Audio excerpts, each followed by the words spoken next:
Hi there, good morning. It's just gone 6:30. Welcome to the programme. Many people wanted to mark a year of lockdown. Yes. Yesterday it was our privilege and our honour, wasn't it, to read out the messages and memories. Extraordinary of messages we had from you. Thank you for those. In the pandemic. And last night at 8 o'clock, a number of people lit candles. The conditions, other diseases. And the battle goes on as well, doesn't it? One of the things that struck me, and I went out at 8 o'clock yesterday and a few of my neighbours were out. When we were doing the clap for carers, of course, it was summer. So it was daylight when we were clapping. But of course it was dark last night. And so the candles that people had put on their doorsteps and the phone lights that they were holding up just really shone something very special. It was emitting a moment and a thought. And there was a few of us there. There was a handful on our street. It certainly wasn't like it was for the clap for carers, but it didn't seem to matter to me. It was our moment to be able to spend. And you know, we all have a close contact with somebody somewhere who has been affected by coronavirus, family members, friends. We've been kept from our family because of it. So it was, for me, it was an important moment to be able just to spend on my doorstep just thinking. And that was at 8 o'clock. And then an hour later on Finding Derek, on ITV, our friend, Kate Garraway.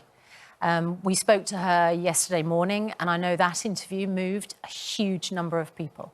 I mean, no one who watches Kate's story and saw the documentary last night can fail to be moved about what Derek is going through, but also the strength and resilience of Kate and her children and Derek's family. I mean, it is a real challenge for them. And while, you know, many people have been affected over the past year, that battle goes on for Derek and for Kate. Let's have a little look at the programme last night. It's an incredibly brave thing to do for Kate to share this story. It's such a personal story, and a lot of people have an opinion about, you know, that. But I think the thing that Kate was always so keen, and particularly from Derek's perspective, Derek is a psychotherapist. He's retrained. He had a life in politics. I mean, Ranvi, you will know, and about mental health and the importance of that. And understanding what Kate's been through, I think Kate felt like it was really important that she is able to share the story. Because, and this is the really important thing that I know that she was concerned about.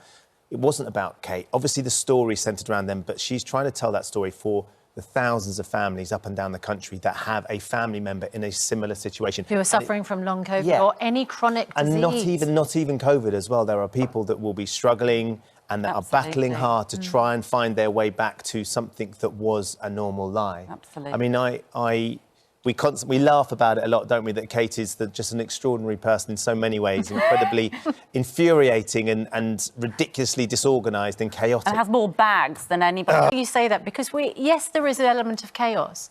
And yet, watching the documentary, she is so together.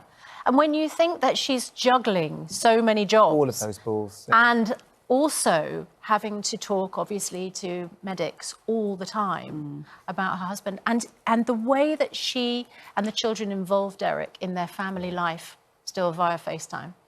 I mean, she makes time for all of it. Yeah, she's researched tirelessly. It's just coming up to 6:45. Still to come on the programme, star of My Family, Robert Lindsay, is going to be joining us live after 8 o'clock. You're watching Good Morning Britain at ITV. See you in a moment. But, you know the things that happen when you go off and do other stuff, like you're watching your local news and you're paying attention to them, of course. The challenges are laid down to our team here because Susanna's wearing a lovely emerald green. The trouble is, when you work in television, things get colours green. like this. It's called chroma key. Yeah. So look now, that's Susanna lovely. is wrapped fully in the clad warmth in Ben Shepherd of a Ben blanket. Like Actually, Mary. I quite like that look. I quite like that. My nipples are... What? Nipples? What? Speechless. I think it's called a Freudian slip. They're very easily confused. Nobody's thinking nostril anymore. Can't help you, Ben. Help, Hills. Don't throw me under the bus. No. Nobody's putting your hand. Still to come on the programme, star of My Family, Robert Lindsay, will be joining us to reveal about Kate. He is so proud of her, and he would be so proud of if I'd been a misspent youth. Yes.